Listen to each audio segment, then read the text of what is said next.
What is happening out there, rotoscouts basketball fans? What's going on, gang? Mamba's here. Sup, Mamba? Sure, there's a couple other people out there in the chat. There's Steven Leibowitz popping up. I haven't gotten my count yet. Sometimes it takes a second to tell me how many people are here. But what's going on, you guys? Low energy day for me today, a little bit.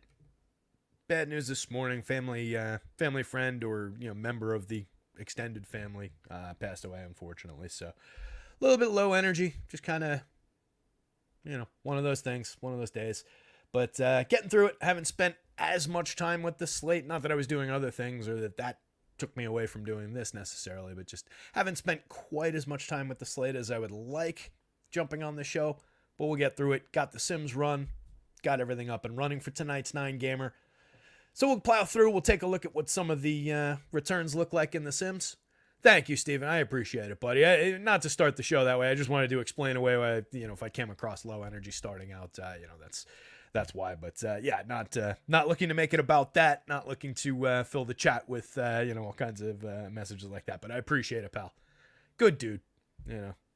Real good guy. It was my aunt, my mother's brother's. This is getting like Spaceballs kind of explanation. My father's uncle's mother's cousin's former roommate. It was a guy named Timmy. It was my aunt's brother.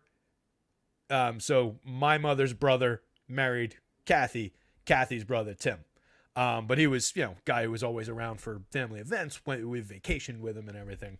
And a not old guy, early 60s. Good dude. Passed away doing what he loved. He was out surfing with his buddies, which is exactly where he would want to be. Anyway, let's get this thing underway here. So, good 9-gamer to talk about today. I'll pull up the ins and the outs. We'll start there. Big news came down at about 3:30 or so. Karl Anthony Towns not going to play today. So I had to make a quick update, reran the Sims, got everything in order for that. Obviously, we're going to have a lot of pieces coming out of Minnesota because of that. Right now, that's been the only change since the initial projection run. Probables to start the day: Luka Doncic, Josh Green, Derek Lively, Maxi Kleber. All four of those guys are actually available. Seth Curry is probable. Giannis is probable. Cade Cunningham and Jaden Ivey both probable. Questionables: Paolo Banchero, Danny Avdija, Corey Kispert, Landry Shamet, Zion Williamson, CJ McCollum, Jalen Brunson, Isaiah Hartenstein. Could be a big impact there for the Knicks, obviously, if either of those guys misses. KJ Martin, Davis Bertans, Rudy Gobert, all questionable. And out, as mentioned, Karl Anthony Towns, Ben Simmons, Cam Thomas, Jonathan Isaac, Dante Exum. This is a long list. Cam Thomas, Jonathan Isaac, Dante Exum, Craig Porter Jr., Andrew Wiggins, Bilal Coulibaly, Jose Alvarado, Dyson Daniels, OG Anunoby, Julius Randle, Mitchell Robinson, Robert Covington, Joel Embiid, Kenny Lofton Jr., Jaquavian Smith, Onyeka Okongwu, Trae Young, LaMelo Ball, Leaky Black, Nathan Mensah, Mark Williams, Nick Smith Jr., Andre Jackson Jr., who's doubtful, Chris Middleton, Marcus Sasser, Torrey Craig, Zach LaVine, and Patty Williams.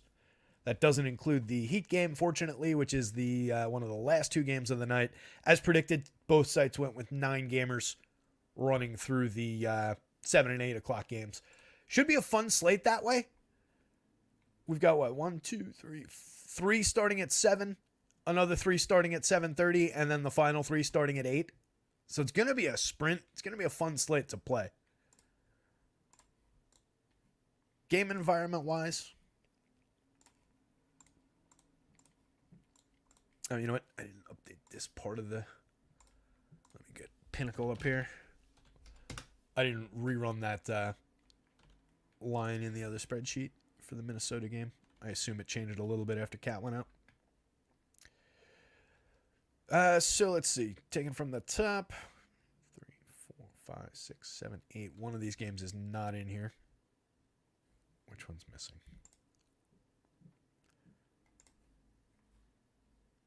All right, let's do it this way. Golden State at Washington. Golden State favored by 10.5 on the road.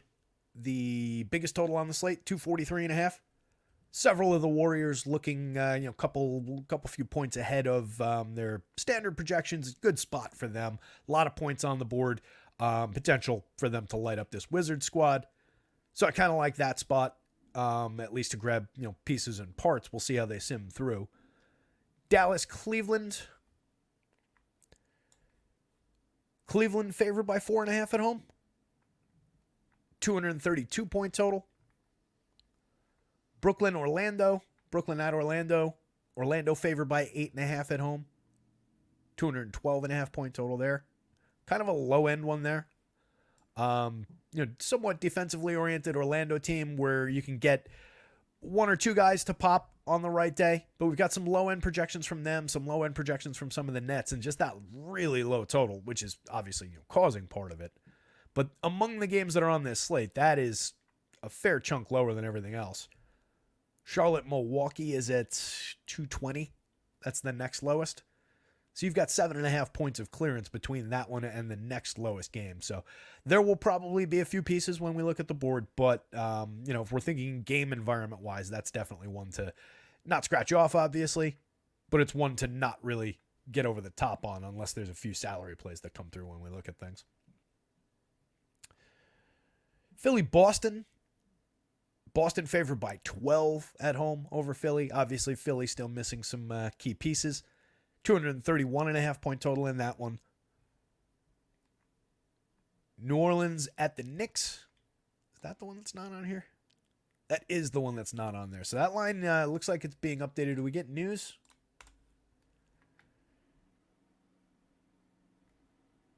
Wednesday, Tuesday. That's Heat news. Haven't seen anything, but that Knicks doesn't look like any news has come out. But that Knicks line is off the board right now on Pinnacle. So there might be some news coming down about Hartenstein or Brunson. Earlier in the day, and I'm talking about like 2 hours ago, we were at 3.5 point favorites for New Orleans, favored by 3.5. Only a 218 point total in that one. So that one actually is the next lowest game. It just wasn't on the Pinnacle board when I was looking at it. So 5.5 points clearance between that Nets game and the Knicks game. Utah at Atlanta. Atlanta favored by 1.5 at home. No Trae Young for several weeks. That's going to be, for right now anyway, that creates a few interesting spots. That'll normalize pretty quickly.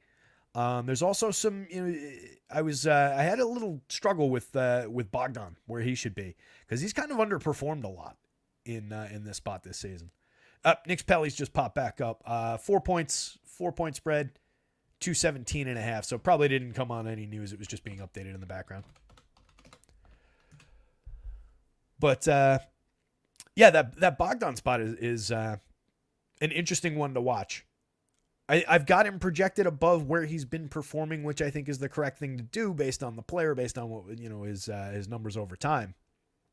But he hasn't necessarily lived up to where I've got him projected in a lot of these cases lately this year. San Antonio at Minnesota. Minnesota favored by the new line 12.5. Came down by a point. 224 point total. So still right about the same total. It was 224.5. So that's, negligible movement.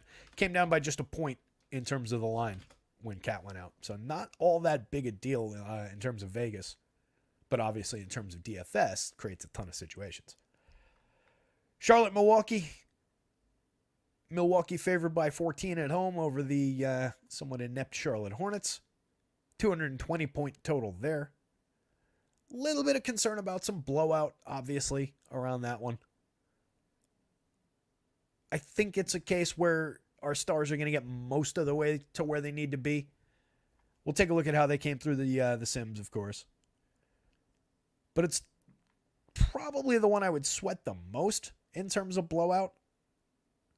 Like, I expect Minnesota to handle San Antonio pretty effectively, but that one's just become such a value spot that you're going to have it anyway, and it's not like you're going to lose some of those down-benched value guys. Those guys are going to be, if anything, they'll pick up additional minutes in a blowout, and it becomes a better situation.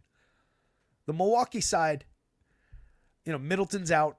We'll get the usual run that we've seen recently in that configuration, but I question the extended minutes upside unless Charlotte manages to keep it closer than what that line looks like. And then the last game on deck, Detroit at Chicago. Chicago, 7.5 point underdogs to Detroit. Is that right? Nope. I wrote that one in wrong. I was gonna say my eyes must have jumped in a different direction when I was transcribing that line. Thankfully, Chicago favored by 10.5 at home.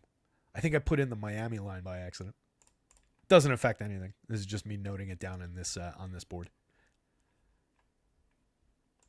Detroit, Chicago. Yeah, so Chicago favored by 10.5 at home, 225 point total. Let's get back to the chat. Say hi to everybody. Travis is here. What's up, Trav? Cujo's here. Thank you, guys. Again, I don't want to make it all about condolences, so on and so forth. But no, I'm the KY. We're just starting out. I was just going through the injuries and the lines. The sheet's here. What's the matter? You don't want to look at my pretty face? Kind of hurt by that. I am the KY. Are you the KY or are you the Kentucky? I want to get that right because those imply two very, very different things. Good to see you, though, buddy. And yes, the sheet is here. And I appreciate you cueing me into the fact that I had my ugly mug up on the screen that whole time. Because I had forgotten that. I thought that this was what you guys were looking at. So, yeah, I'm with you. Dennis is here. What's going on, Dan? Phil Still's here. Good to see everybody. Boss Boscott's here. Boss had too much Hallie.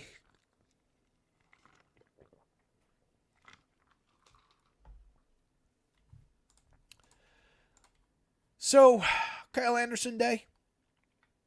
It's not quite the play that DeLon Wright was at min price yesterday, but you can see he's still in many of the winning lineups, the majority of the winning lineups. He's in 79% of the top 150 on DraftKings. He's the highest projected owned player on both sites.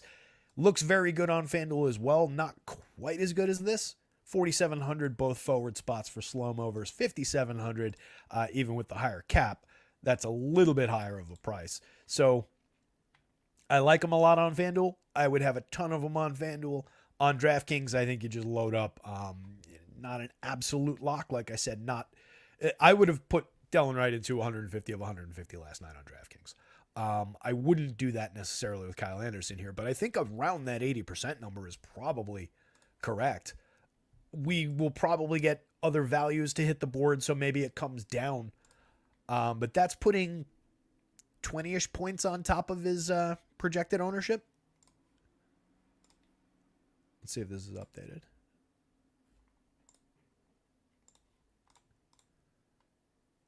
A little bit more than 20 points actually at this point on top of the projected ownership. I think that's fine. I think it makes sense to take that position. 0.85 DraftKings points per minute on the season. Plenty of run available for him. Put up 30 FanDuel points in 31 minutes the other night. 0.88 FanDuel points per minute on the season. Not a high usage guy. Obviously comes with the usual warnings about that type of a player. But at price and at expectation of minutes tonight, there's plenty of room for Kyle Anderson. Clay looks very good on the FanDuel side. Actually, on both. The top is pretty common today, actually. All three of these guys look very good on both sides. Kyle Anderson, Klay Thompson, Mike Conley. Not necessarily the most inspiring group of names, but they're all 57, 56, and 57 on FanDuel. 47, 57, 55 on DraftKings. With plenty of upside. A fair amount of reliability, track record, whatever you want to call it. And decent points per minute numbers. None of these guys are total slouches in the points per minute department. None of them are over a point per minute. You can see right here, they're all in the 0.85 to 0.9 range. But that's fine. For these prices and these minutes, that is absolutely fine. So all three of those guys, I think it is totally justified to have a good amount and to be beyond the field on each of them on both sites. Looks like it's going to be a lot tighter on the FanDuel slate with those guys, where there's probably a little bit more room on them on the DraftKings board. And then we get a little bit of back and forth between the sites. 9 games on deck, so it's not, we've got a lot of guys that just kind of fall by the wayside as we go down the board here.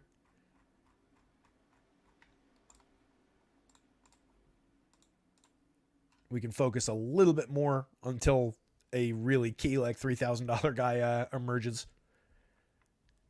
Gary Payton not quite getting there. He's a little relevant, but he's not quite, in only 16 minutes, projected the value of like a DeLon Wright. If something happened and Gary Payton happened to step into a 20-plus minute projection, high to mid-20s, or play that actual amount of minutes, everything about this changes. He becomes an interesting value. Wasn't planning on talking about him, just spotted that he was in that price range that I happened to be mentioning at the time.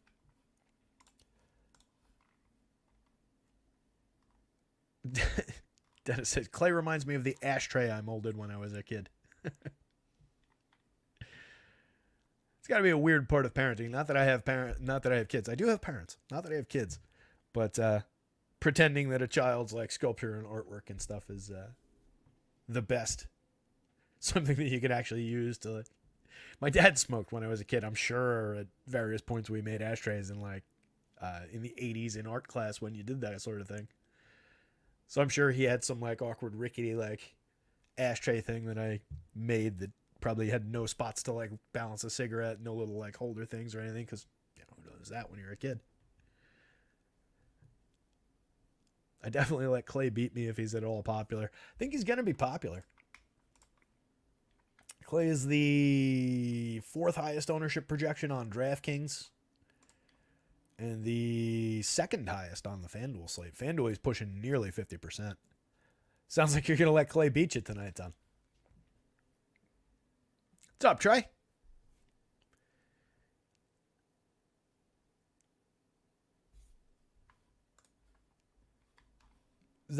Are you saying Denny Avdia? Steven? Yep, Denny's out. All right. That's a twist. Let's see. Let me drop that onto the site real quick. Was he? He wouldn't even. Oh, yeah, he was questionable. All right.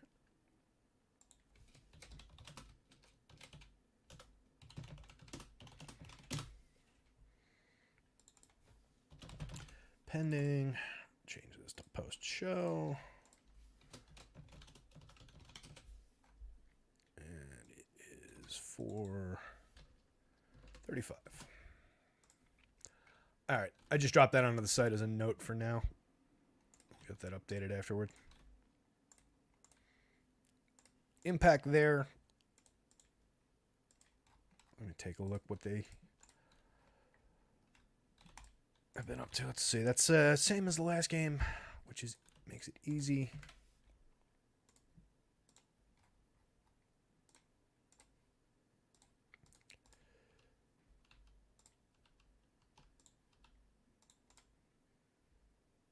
Yeah, not quite the same because Kispert, I think, is here today, right? Yeah, Kispert's in today. So, last time, no Denny, no Kispert.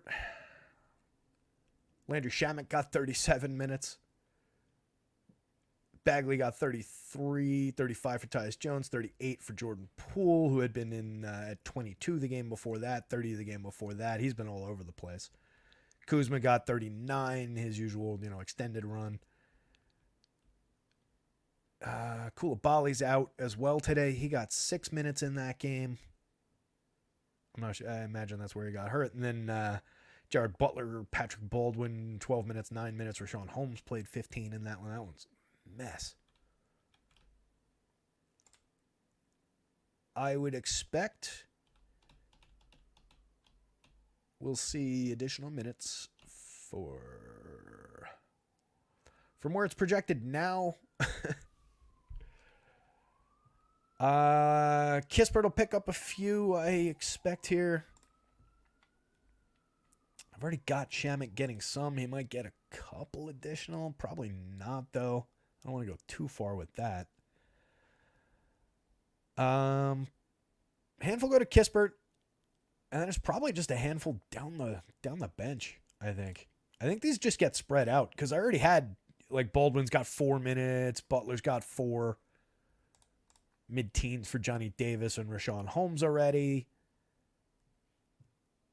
So I think this is just a situation where those minutes are going to get spread out. It does put 32 minutes on the board though, so there's definitely going to be some minutes here. Let's see. If I go like reasonable,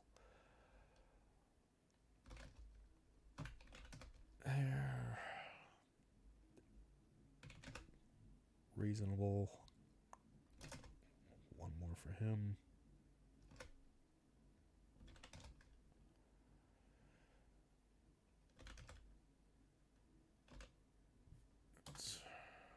He should be at. Bear with me. Just trying to put this together here. Let's leave that there. And we've got that is a big chunk of minutes. Well, all right, that works. I'll just make this like 26. Yeah, so it works out. Where those just kind of spread around. Baldwin and Butler jump to like 12 minutes each. Right around what they played the last time. Not giving Shamet all that much more, but he is at like 30 minutes.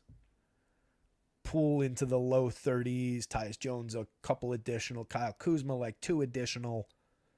Just tightening things up and kind of spreading those minutes around, I think, is the approach here. I'll give it some more thought after the show, but I think that's where we're going to go.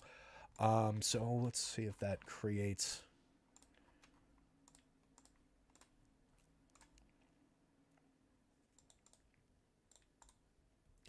Kuzma probably becomes a little bit more interesting. He's 81 on FanDuel, only 74 on DraftKings. Poole, I don't love Poole. 65 on FanDuel, 58 on DraftKings. Kispert will probably be interesting. He's only 45 on DK. That's probably going to hit the board pretty well now. I got to double check what the rate will look like in this situation. But I think low mid 20s, 23, 24, 25, somewhere in that range. If I just leave him where he is, the DraftKings points actually we're talking about like 27. FanDuel points we're talking almost 26. I think there's probably a minor rate downtick there. And then pieces and parts from the other guys. Shamet's not that much, 46, 42. Low 20s projection probably. I don't think we're getting Butler and Baldwin. They're very low cost. They're both 3,000. But I don't think at 12, I don't think they get there. 12 minutes. Rough guesstimate of where that'll land.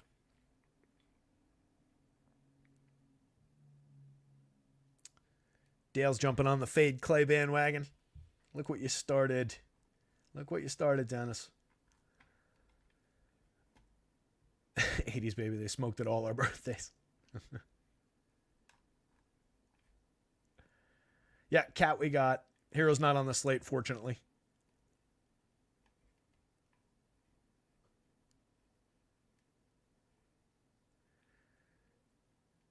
Trey likes DeAndre Hunter.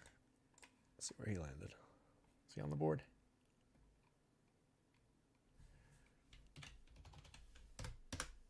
There he is. Didn't really hit. A little bit on DraftKings. 5,300. It's an aggressively good price for him. I'll give it that. 0.87 DraftKings points per minute. Landed in 3.6% of the winners. 2% of the top 150. You like him to play more than 28?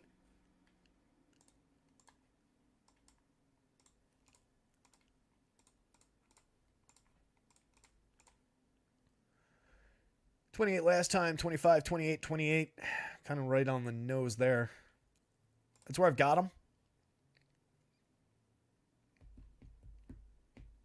Wouldn't shock me if he had a good game. I have no real issue if you wanted to give him another, fantasy point, another minute, whatever you wanted to do it. Give him a little bit of a tweak for the situation.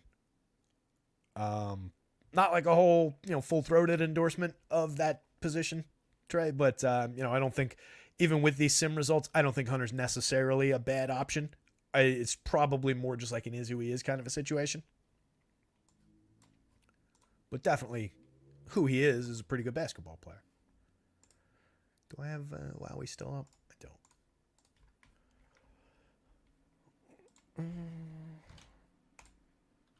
Atlanta.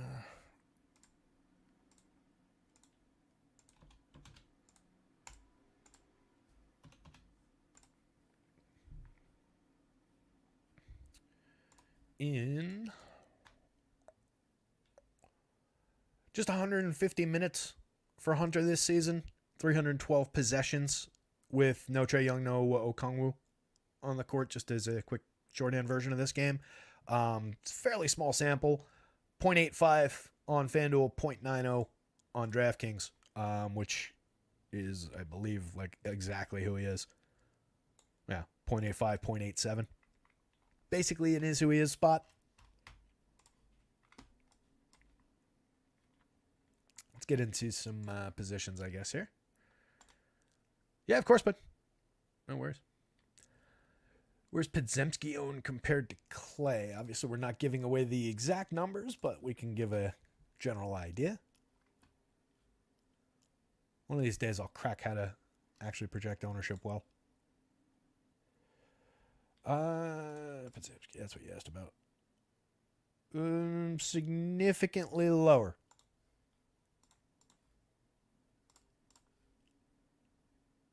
Like, where is he? Oh, there he is on FanDuel. On FanDuel, he's more. But again, Clay is the second highest projected owned player on FanDuel. He's like a third of Clay's projected ownership on the FanDuel slate. And on DraftKings, he's like a fifth. He's 61 on DraftKings. He's the same price on FanDuel against the higher cap. So that explains the popularity difference. Not a bad alternative. I'm sure he's on the board here somewhere. Come on. There you go. 24% winner on FanDuel. We got to him 31% of the time. That is against, again. So Clay's ownership is around here. And I said he was a third of that, right? So we're about double the ownership on Podziemski. On DraftKings, surprisingly, 7% win rate. 8% of the top 150. So that's still a little above the field. The field is in the mid-single digits on him. So we're a little bit above the field on DraftKings. I said surprisingly, but I was wrong. I was thinking about it backward. He's better on FanDuel because he's the same price. So FanDuel, yes, for Podziemski. DraftKings, playable, decent, more like an is who he is kind of a night. But a reasonable alternative to Clay. Draymond looks fairly good on FanDuel. 11% across the board at 7,000 power forward and center. Probably get him mostly at power forward, but we'll see. 19% winner and 18% of the top 150 for 6,400. Same positioning on DraftKings. Looks very good. I mentioned Gary Payton before, just because he's the $3,000 price tag. Expected back. Has he played? Yeah, he's played. 13.7 minutes the other night. 13.5 FanDuel points. Low usage, defensively oriented player. All the usual asterisks and caveats that come with those kind of guys that I always try and call out. Not really an option on FanDuel at 38. Not enough minutes to really hit the board. And on DraftKings, it's only really about the price. There's not a lot of ceiling unless he runs into additional minutes. There is the case where, maybe they're just lighting up Washington. He plays into the 20s. I could see it. We've also got Chris Paul at 24 minutes. Not hitting the board on FanDuel. Not hitting the board on DraftKings. Not really a concern right now. Steph, kind of low end. For the game environment, I would not have a problem grabbing a few additional shares of Steph. But he's not looking great. 9,245 fantasy points projected on FanDuel. 2.23% winner. 3.3% of the top 150. On DraftKings at 95. More expensive on the DraftKings slate. Just 1.5% winner. Just landing like one of the top 150. When we're talking about raw scoring, ceiling potential, Steph rather, in a potential blowout spot. If they get there, you have to think that Steph is doing a fair amount of the scoring. He's got a 30% usage rate. He's Steph Curry. He's going to be hitting threes from half court. You can see him coming out. He's getting a little long in the tooth, so you can see him coming out in a blowout, protect him for the playoffs, et cetera, et cetera. But I think we don't have tragic Steph nights, right? I don't think we're seeing a lot of this kind of a night, right? If we had that tonight, I'd be very surprised. If Steph came out, put up another 24-point night, I think we'd get him right around that median. And I think he's among the players on this slate that do have true ceiling. So a few additional shares I wouldn't say is necessarily a mistake. It's just consider him a luxury item. Consider him somebody that you're paying up for just to stick some ceiling into your lineup. Not the first man in by any means. Not looking like a great option in the Sims. But there is ceiling there. So he's just one of those top-end options. Kuminga lands reasonably. 9% winner. 4% of the top 150 on FanDuel. 3%. 4% on DraftKings. Playable. Not great. Not crazy high appeal. So that's the Warriors. Somebody asked about Clay, and I decided we'll just go through the whole team. Mama can't wait to cash in his Yankees World Series this year. Soto MVP parlay. Love it. I'll take that. I have a little Yankees World Series number out there that I put in just when they did the Soto deal. So I have a decent price on it.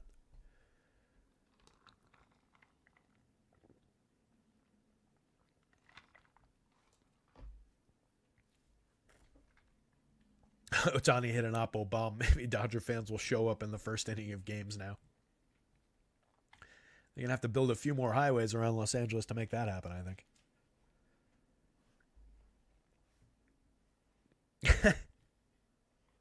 Yeah, that would... just having Soto on the team makes me happy to start the season.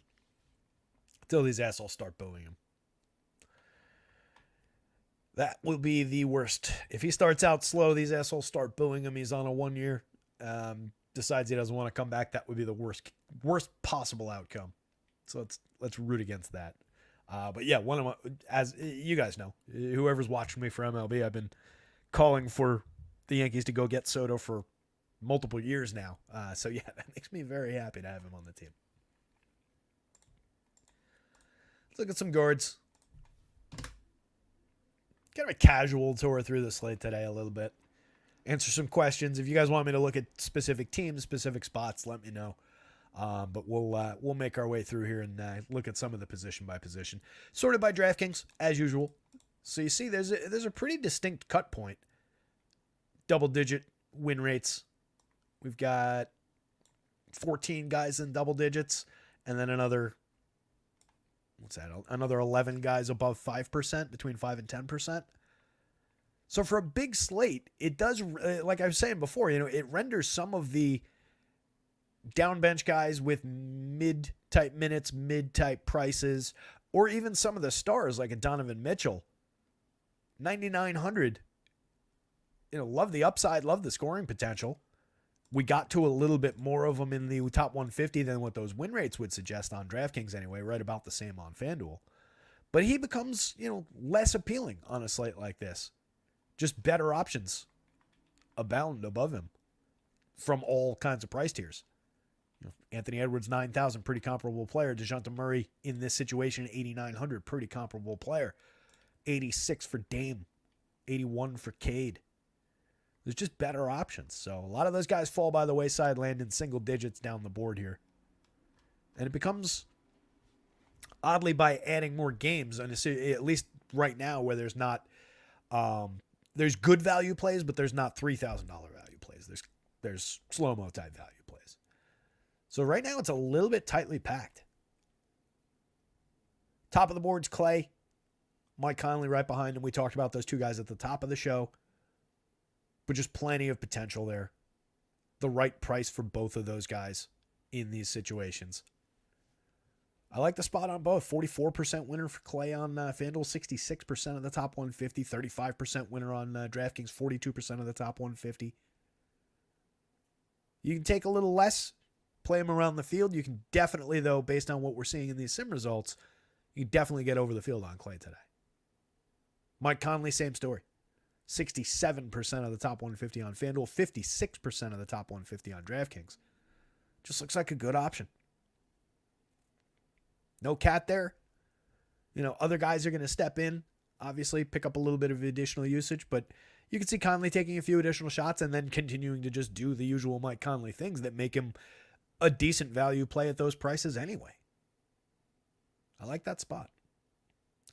Anthony Edwards in that same lineup with Conley with plenty to do. Another guy should see, I didn't get a chance to look at the number. 31.3% usage rate. Not sure exactly how much higher that goes. You can pull that up real quick. Oops.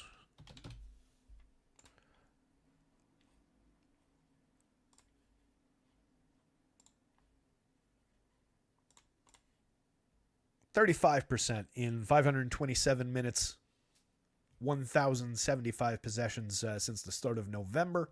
With no Towns out there, Edwards jumps to a 35% usage rate. And 1.29 FanDuel points per minute. So up about 0.08 of a fantasy point per minute, and a jump from 31.3 to 35% usage in this situation. So pretty justifiable upside. 9,700. The price doesn't break it at all on FanDuel. 20% win rate. 18.6% of the top 150. A little bit below the field, I think, though. Let's see. What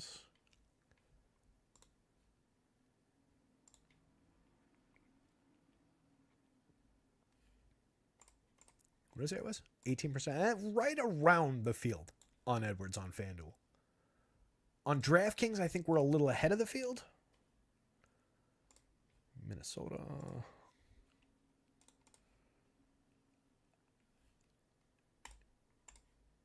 Yep. We're a solid 12 to 14 points ahead of the field there. 31.7% win rate, 40% of the top 150 for 9,000 shooting guard small forward. 1.25 DK points per minute for the season, 1.33 in this situation in 527 minutes with no Towns. Edwards looks really good. Io been playing really well. 39 minutes the other night, put up 44.6 FanDuel points. Just 0.77 per minute on the season, 0.78 per minute on the season on DraftKings. Been a little better than that over the last 30 days or so. I've got him at 0.86 tonight, which was right around what his recent run has been. So there's been a definite uptick for Io. I think it looks like a pretty decent spot as well. Landing in 32.6% of the, 32.6 across the board on FanDuel. 28% of the win rate on DraftKings at 5,400 point guard shooting guard. And nearly 50% of the top 150 for just 5,400. Another key piece. Bogdan I mentioned at the top of the show. Like I said, I gave him what I think he deserves, what he is, 0.98. He's just been oddly not as effective in this situation. But I think we just trust in him normalizing back to who he should be. 35 minutes the other night, 29.5 FanDuel points. That's been about what he's been doing. That's notably not just about a fantasy point per minute, a little bit below. And he's been even further below that if you look at the full season numbers with no Trey, no Kongwu, and whatever the rest of this situation is. But I do want to get back there. I do think that he is this guy, right? We have plenty of track record with this player and with this player in this situation that suggests that he's just had a few clunkers in there and underperformed the spot a little bit or underperformed our expectations a little bit. But I think at price, we're just going right back. 21.3% win rate on DraftKings. That said, just 11% of the top 150. Because he's owned at 23% on that site. It's pretty significant. So we're basically... Oh, I said the number. I didn't mean to say the number. Apologies, Roto Grinders. So we're about half the exposure rate on Bogdan on DraftKings. On FanDuel, we are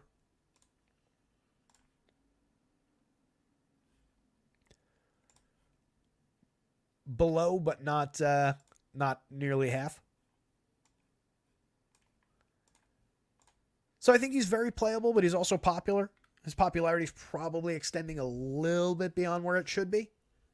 So I think maybe a minor undercut to the field on Bogdan makes sense. Murray looks fantastic. 48% win rate, 52% of the top 150 on FanDuel. On DraftKings at 89, it's the same price site to site. He's also got positional flexibility on FanDuel, which just makes him ridiculously valuable. On DraftKings at the same price, point guard only, he's not as effective, but he's still very, very playable. The fifth highest guard, sixth, can't count, sixth highest guard by sorted by win rate on the DraftKings slate, 20% exposure in the top 150. A very high-end option on both sides. His production jumps in this situation. Plenty of upside. Micic not really coming through as much on the FanDuel slate, but at 4,000 on DraftKings, not uninteresting. Played 24 the other night, put up 29.9 FanDuel points. I've got him right back to the same 24 minutes tonight. Projecting him just 22 DraftKings points, 22 FanDuel points. But there's clearly a little bit of upside here. 0.75 per minute on FanDuel for the season, 0.78 on DraftKings. Just a nice price-driven play on the DraftKings slate at 4,000. That's enough, or that's cheap enough. Or to say it the other way around, 24 minutes is enough at just 4,000 that he makes sense. 20% win rate, 22% of the top 150.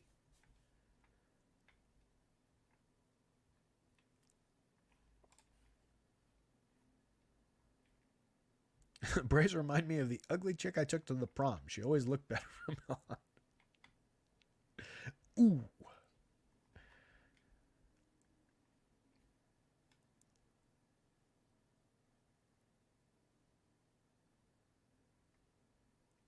Decades. It hasn't been decades. It's been a decade. And a half. 2009 starting to be a long time ago.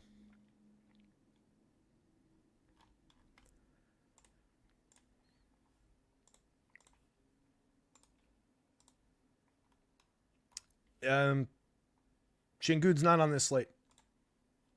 Who asked that? That was a question. Trey asked that a while ago. Houston not on this slate. Right? Did I miss something? No. Houston's not on the slate. Can't do those sort of things to me, Trey.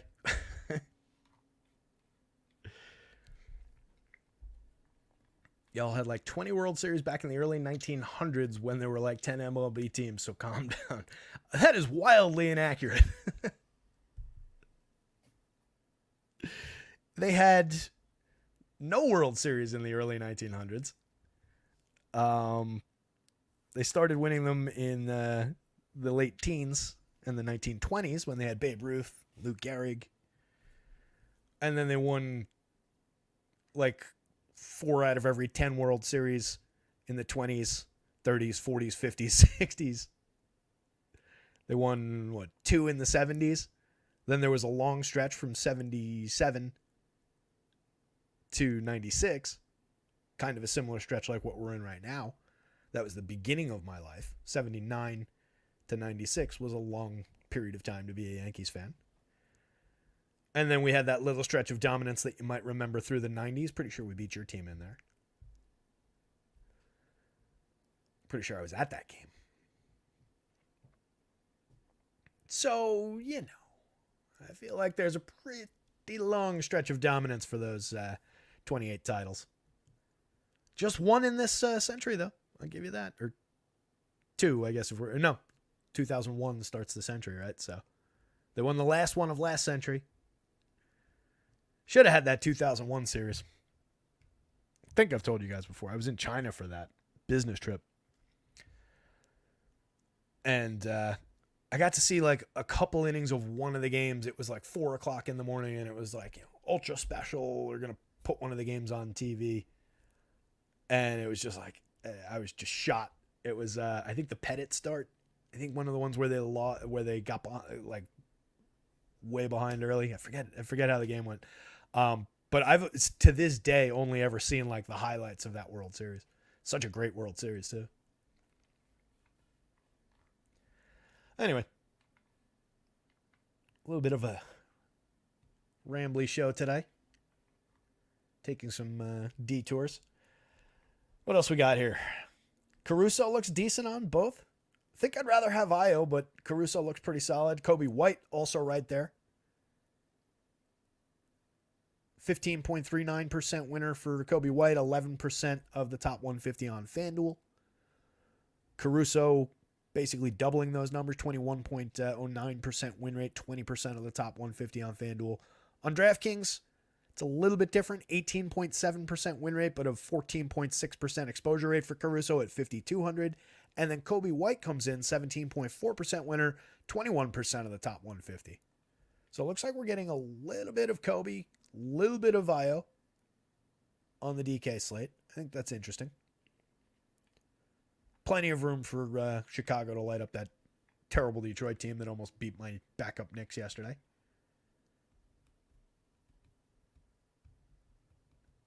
I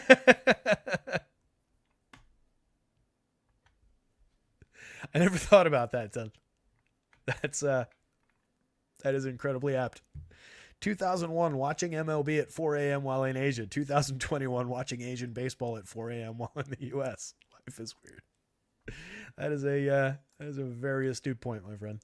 I'd never thought about that. Tyus Jones in that Golden State game on the other side. Reasonable, potential to improve a little bit. Same for Landry Shamet. Same for wherever the hell he is, Jordan Poole down there on line 49. Poole wasn't looking really good. He was more playable on DraftKings. 5,800. He was in 5% of the. He had a 5% win rate. He was in 7% of the top 150.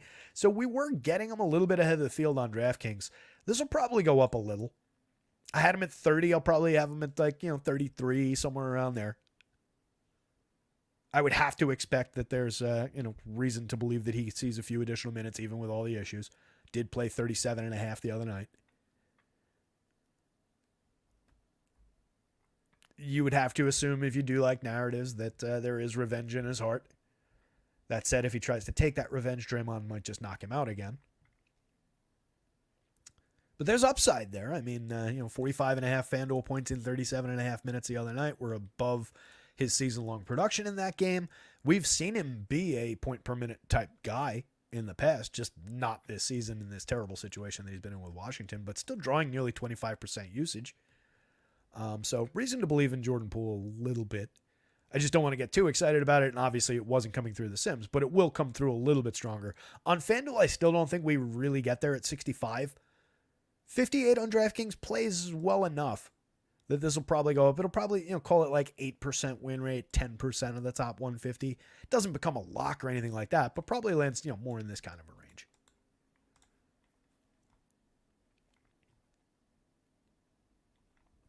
Like I said, 37 minutes seems like a little bit of an outlier on the on Shamet. That said, what were the other recent games?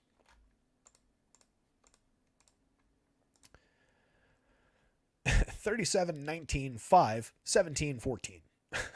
For an average of 20 over his last 3, 18 over his last 5, 17 over his last 10, 15 for the season. I think I gave him, what do I have him at here? 29, 30, 29? Yeah, I put him at 1 additional minute just to account for it. I think you could reasonably give him like 32.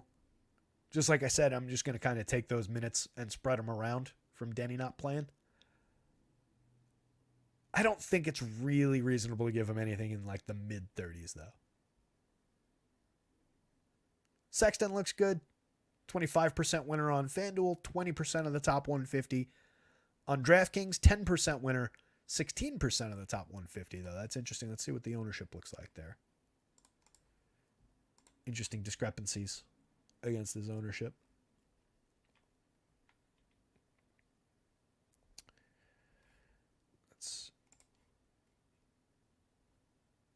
Yep, so we're a little ahead of the field here on FanDuel. He's popular, though. This is around field level. And then on DraftKings,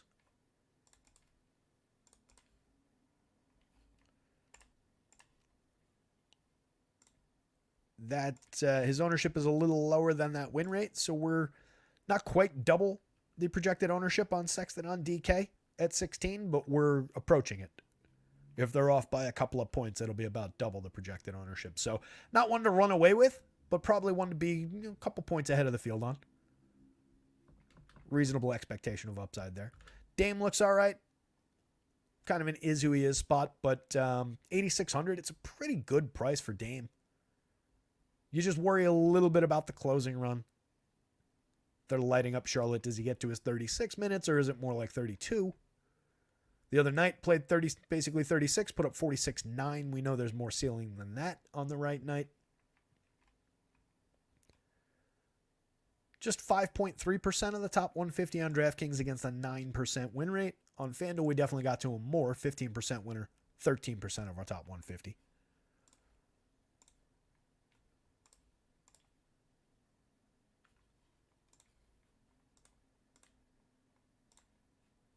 Why would these be in a different order? So dumb. So that puts us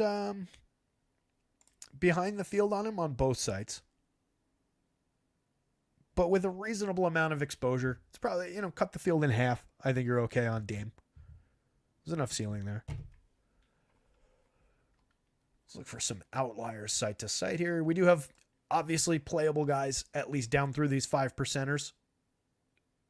Mikal Bridges, Jaylen Brown's in that group. Podziemski's in that group. Clarkson, Chris Dunn is in that group at 5.7% for 6,800. Less so maybe, the Lonnie Walkers. Devin Vassal's a good player, 5%, 6%. Poole we talked about. Karis LeVert, minorly playable. 4% win rate. Came up a lot less than that in the top 150. But there's pieces and parts and playability through there. Guys like Kyrie hiding right here. Kyrie, 1.9% winner on FanDuel, 0% of the top 150. On DraftKings, 3.1% winner, 2% of the top 150. At least he got into some lineups. Not a great spot there for Dallas. I don't love that game. Donovan Mitchell, I mentioned earlier, minorly playable. Did come up a little bit more than his win rate on DraftKings. Right around the win rate on FanDuel. But outlier guys, let's see. We have 11% for Cody Martin. Got to him right about that number. Basically 4 times the DraftKings ownership. 9% win rate for Quentin Grimes. I don't love that one. Did put up 30 in 24 minutes just last night in that revenge spot against the Knicks. 4,200 shooting guard, small forward. I mean, if he comes out and does this again, it's okay for that money. It's not crazy upside in a raw sense, but for that money, it's not bad. So he's got a little playability on FanDuel. At 41 on DraftKings, it's not a terrible price for that same option, but didn't hit the board at all. Nobody else really popping through on FanDuel that didn't on DraftKings. It's kind of similar site to site today. Usually we've got a lot of guys in double digits down this way that we have to talk about. Jaylen, 5% winner on FanDuel, 6% of the top 150, 1% winner, 1.8 on DraftKings. Didn't really get to him in the top 150 at 9,600. More expensive point guard only on DraftKings than he is on FanDuel.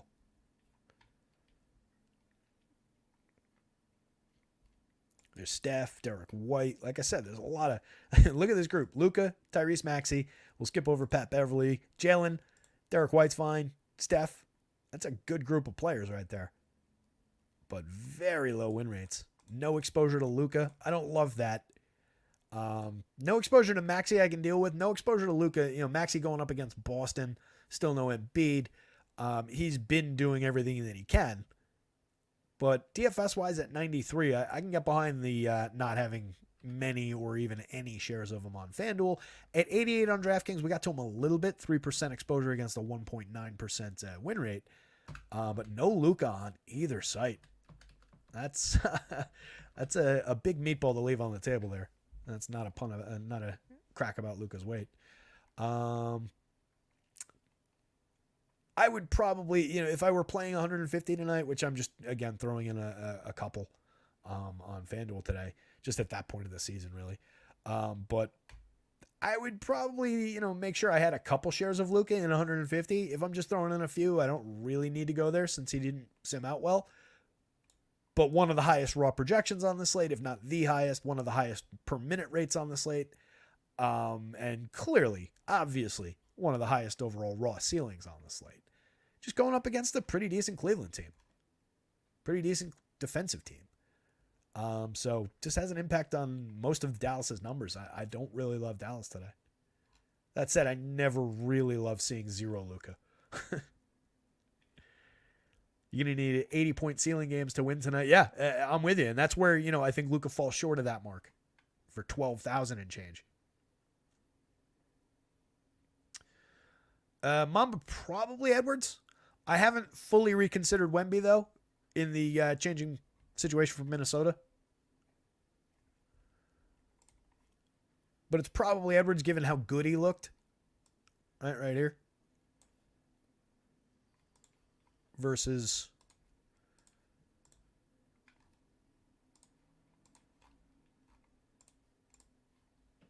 Wemby, who's just right here. Even though we give Wemby a little bit more. I don't know that we're there. 1.69 FanDuel points, 1.63 DraftKings points. He's a superstar already, doing things that nobody's ever done in the NBA. 9,900 on DraftKings, 10.7 on FanDuel. Won a little bit more on the FanDuel slate, even at the high price, but didn't come up quite as much. On DraftKings, just 1% across the board. So Edwards looks like the much better play. Like I said, I haven't reconsidered his numbers there yet. There could be a little bit of additional for him. I gave him, he's been at like 1.85 over the last month and change. And I definitely undercut that. Whoops, he's not on Minnesota. He's on the other side of that game. I've got him right at his season-long number. So maybe a little tiny sliver more available for him. But I think the answer to that specific head-to-head is pretty firmly Anthony Edwards.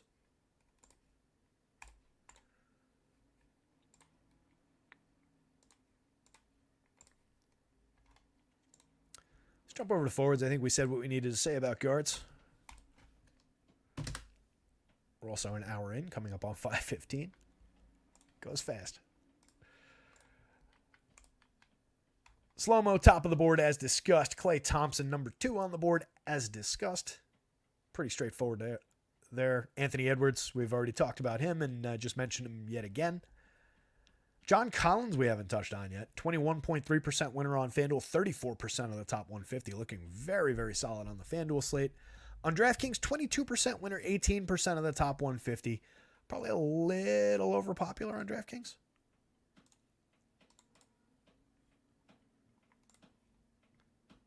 We're right about the field popularity there. He wins a little bit more than where the field's at and a little bit more than where we're at. So if you took a few additional shares of John Collins, you'd be a little bit further ahead of the field against a win rate that supports being there.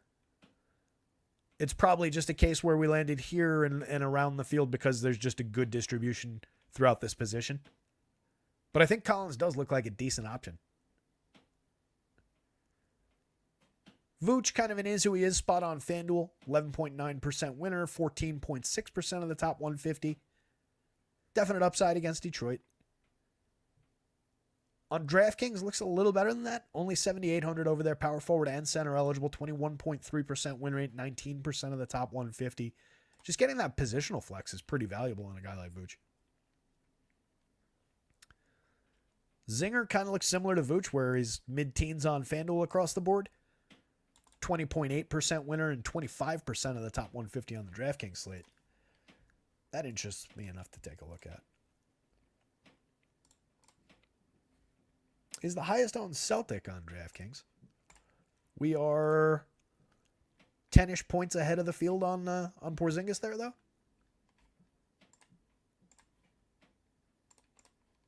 That game was at, what? 231.5 with Boston favored by 12. if any of these teams are going to hang in, I mean, in terms of the bigger point spreads on the board, like you gotta figure Philly's probably the most likely. Washington against Golden State, probably less likely than Philly to hang in this one, even against Boston. San Antonio, maybe against Minnesota now. Charlotte against Milwaukee, no. Detroit against Chicago, I don't think so. So, I think we could probably expect Porzingis to play right around his projected low 30s minutes, his typical outputs, averaging 29.6 for the season. In 31.5 minutes the other night, he put up 34.8 FanDuel points. He's a 1.25, 1.24 per minute player. Just looks like a good enough option. Power forward and center on both sites. Better on DraftKings than he is on FanDuel. DeRozan better on FanDuel than he is on DraftKings. A lot of Bulls hitting the board today. That is a soft spot against Detroit, but we've got a lot of Bulls on the board.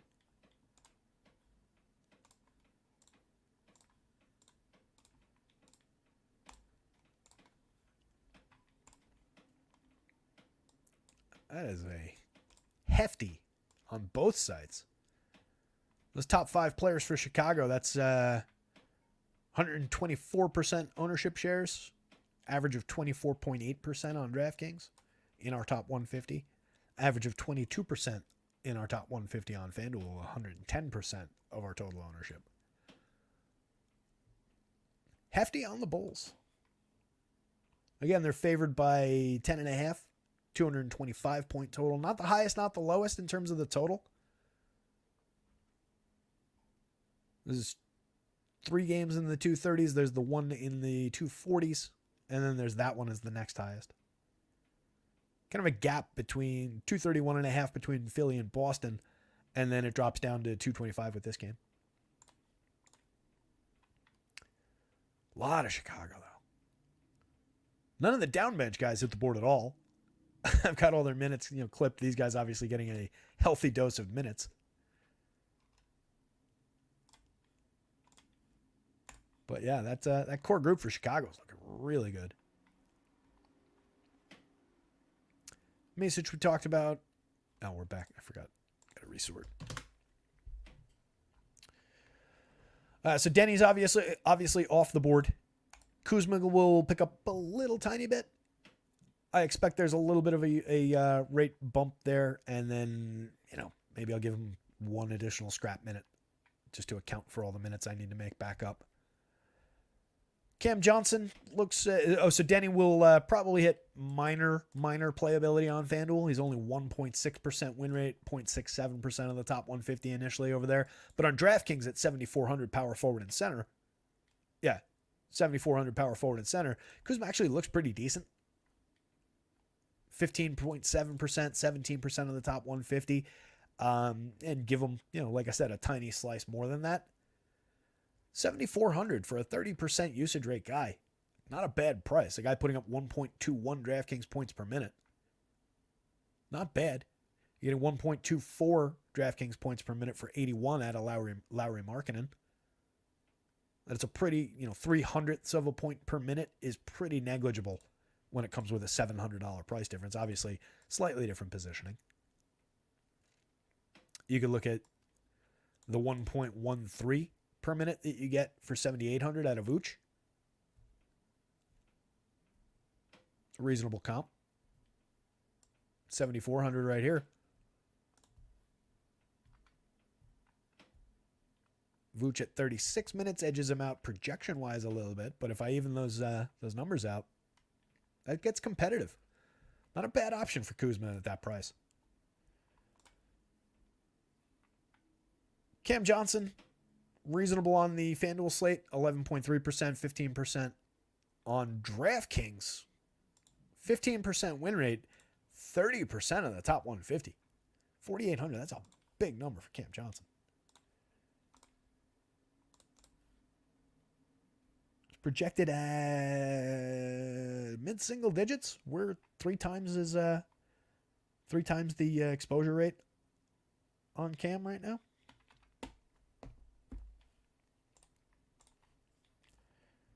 What do we have for Brooklyn? Let me pull them up here real quick.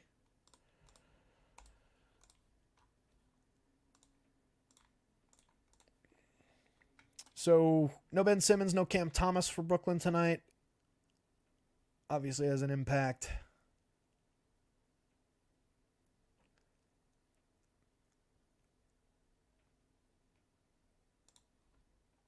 I don't love the matchup for the Brooklyn side. This was also the that low total game, 212.5.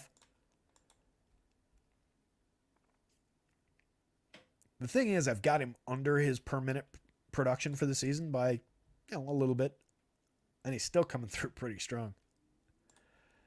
So Cam Johnson is playable on FanDuel and looks like an interesting piece on DraftKings. He's been at 0.93 for the season.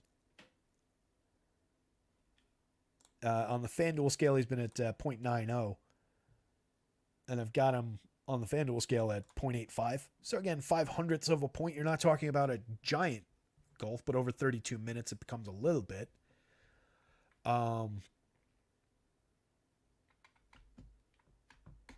You could shave it down even more if you wanted, just for the spot. You could reasonably take away another, call it 2 points, put him in the 25 range. I think you'd still have a little something on your hands on DraftKings. Wouldn't look this good nearly. But little something there in this situation. Let's see.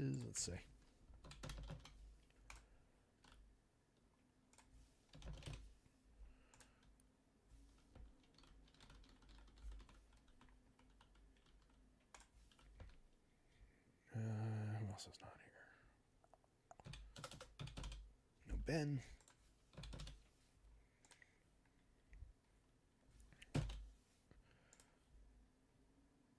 And now we got to remove Dinwiddie.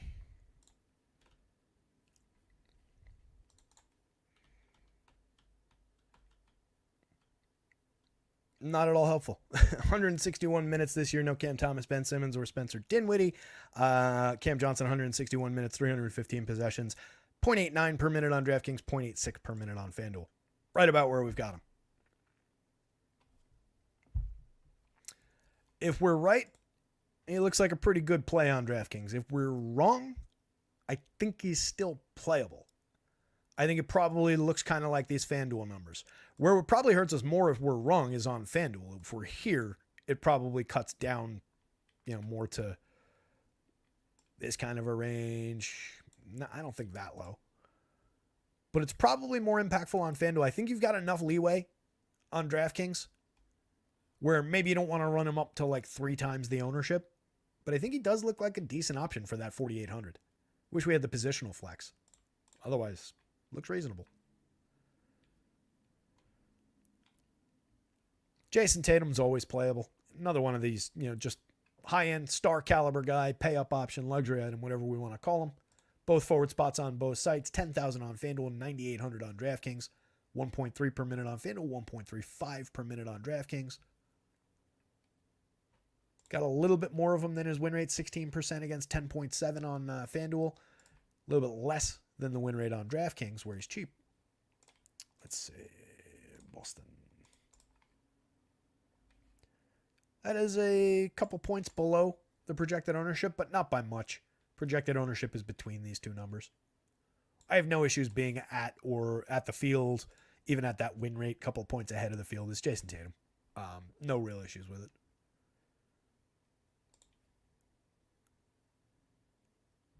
Markkanen, 24-21 on FanDuel. Taylor Hendricks, 23.7 versus and 29% exposure in the top 150 on FanDuel. Didn't land nearly as hard on DraftKings. He's the same price site to site, Hendricks, 4,100 across. So 8.5% winner on DraftKings, 6.6% of the top 150. I think he's projected for a fair amount more ownership than that.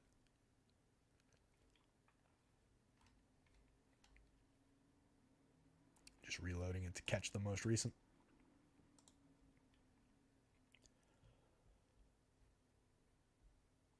Nope. Single digits. I was wrong. He is projected for a lot of ownership on FanDuel.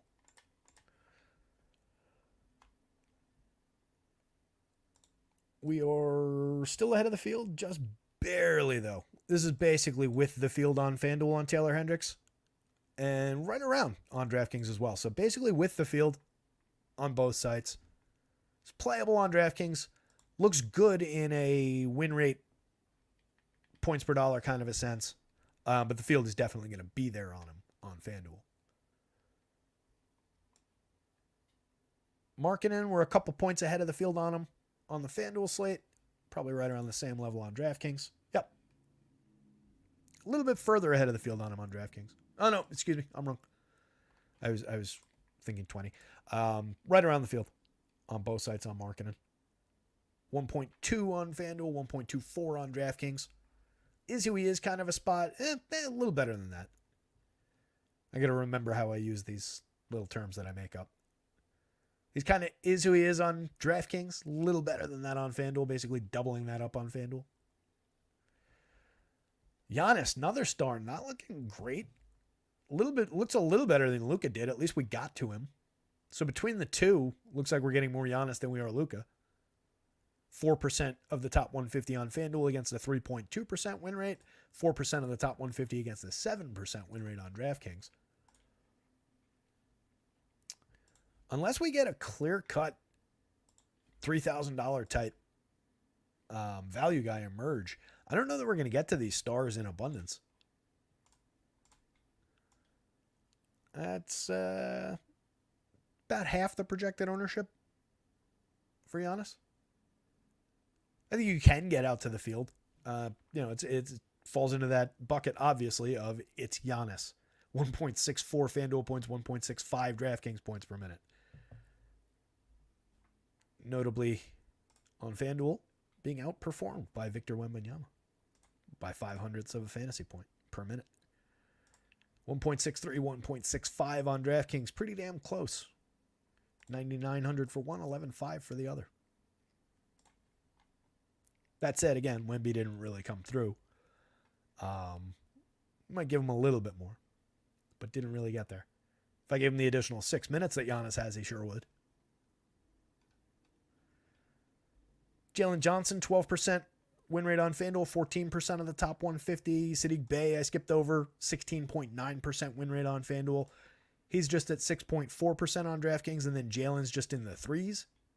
So those are very different plays site to site on Atlanta. We talked about Hunter at the top. Hunter looks better on DraftKings. Playable, not great, but playable. Not really hitting the board right now on FanDuel. PJ, 19.4% winner on the FanDuel slate. Only 4,900. Power forward and center. Plenty of opportunity there. Played 30 and a half the other night. Put up 12 FanDuel points. Notably, a lot less than the 0.88 per minute that he's averaged for the season.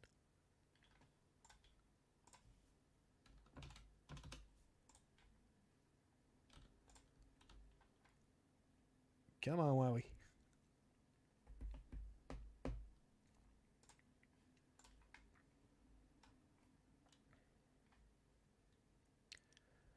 Yeah, Trey, that's about where we're at for Gary Payton. I looked at him earlier.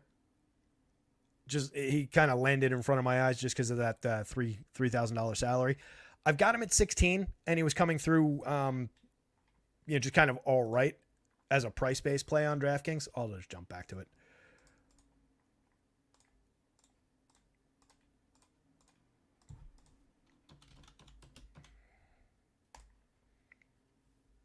So he's coming through 12.6% in winners, but just 2% of the top 150. But what I was saying about it is, given that he's so cheap, that's just with 16 minutes projected. If they get into a blowout type situation, I could definitely see him playing into the low 20s, which would change that value equation pretty significantly. So right now, we're getting him less than his projected ownership, which is just in the mid-single digits. I don't really have an issue given where that win rate is. This win rate is basically double his current projected ownership. So I don't really have an issue going higher than the field on that.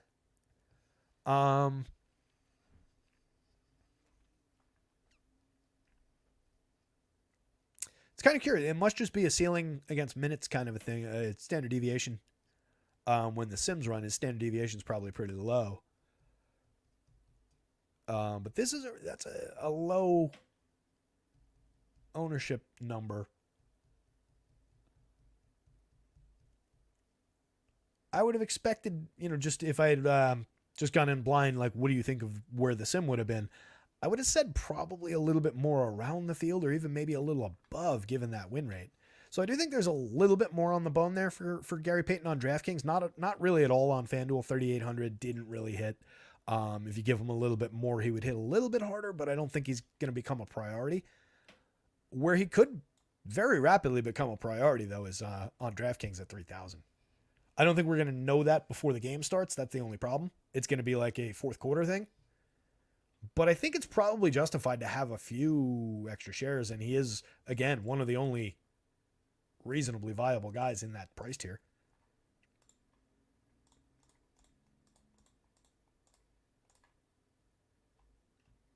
All right, there's your 35s and below on DK. He's the only guy with a double-digit win rate. We actually got to more $3,000 Bryce Sensabaugh with a similar minutes projection, but he had a lower win rate, just less popular. 3,100 for Monte Morris, 4.8% win rate, 3.3% of the top 150, and then nobody else. So these were the only $3,000 guys to really hit the board, plus like one share of $3,300 Pat Bev for whatever reason. Just not a Pat Beverly fan. So out of these guys, if you need to go to a $3,000 value play, I think Gary Payton's probably your guy. And again, given the double-digit win rate, the single-digit ownership, I don't really sweat where the field's at all. It's just a matter of like, make sure you're using that salary wisely, and he becomes a lever to potentially better lineups where it's a matter of him playing like, obviously he's got to make some buckets or make something happen on the court, but you're talking about a matter of really, really escalating the potential of a lineup just on the back of him getting an additional 4 to 6 minutes beyond where he's projected tonight. That's not a bad proposition when the field is in the single digit ownerships. Like that will put you into a specific but different lane of travel than a lot of other people that could potentially, get you a little bit further. So I don't dislike this given where it is against the field and the bare minimum price. I hope that made sense.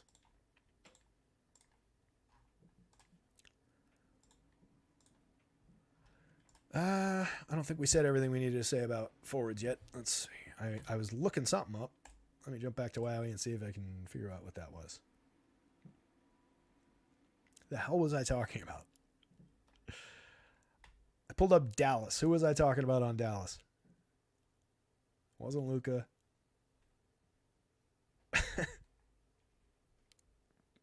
PJ. That's who it was. 148 minutes since joining Dallas, 336 possessions. He's just been at 0.63 FanDuel points, 0.65 DraftKings points per minute. He was a topic because he's on this board somewhere. Oh, he had come up on FanDuel a little bit. That's why. Not really relevant on DraftKings, 1.6% win rate, 0% of your top 150. But on FanDuel, at 4,900, he hit the board pretty well. 0.88 per minute for the season. I do think I've got him closer to that season-long number. I've got him in between 0.75, which I think is fair. I mean, we're talking about a guy who is, again, 0.88 per minute over the course of this full season, just down in the 0.6s since joining Dallas. Last year was a that's Timmy.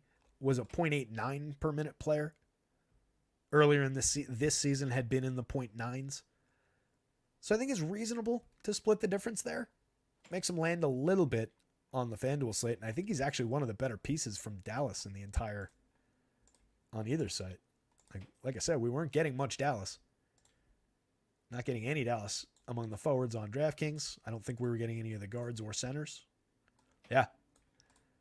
So PJ on FanDuel is basically looking like the only realistically playable draft spot on either site, outside of just grab your random Luka and Kyrie shares if you want them. Not a high-end game there for Dallas at all.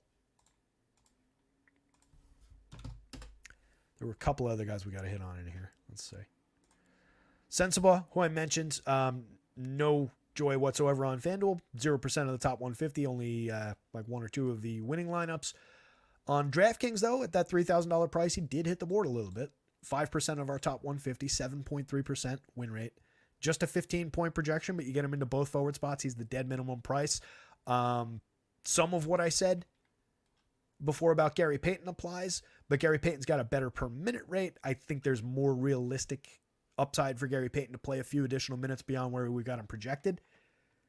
I think sensible is just going and getting his 16 and getting out of there and probably putting up something like this. So a little bit less enthused about this one, but I think there is a little bit of room for it. If you're playing 150, I do think you should have some on DraftKings.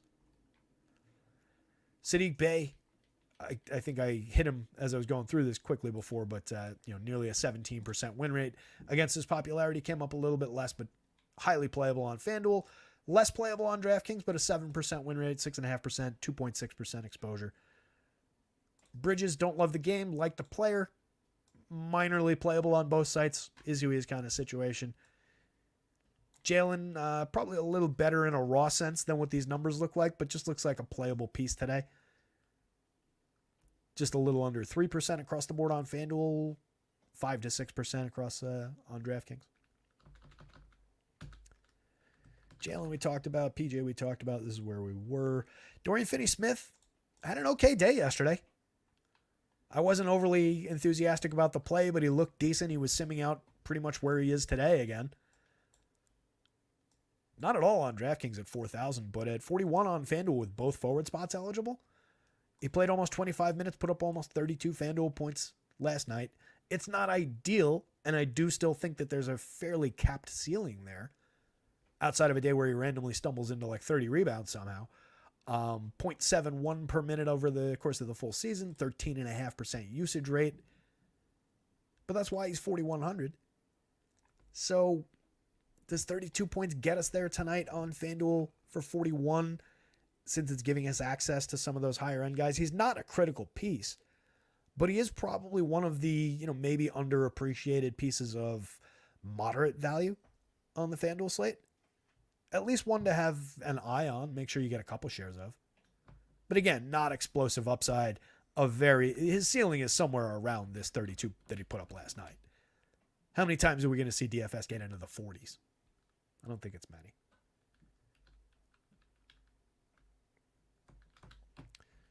Paolo looks more playable on FanDuel than on DraftKings. He's basically not playable on DraftKings. 0.48% win rate, 0% of the top 150. Only 8,400. I don't dislike the price. 8,300 on FanDuel I like a lot better, though. 9% win rate, 12% of the top 150. Looks like a strong option. Nobody else down the board? Let's get centers knocked out.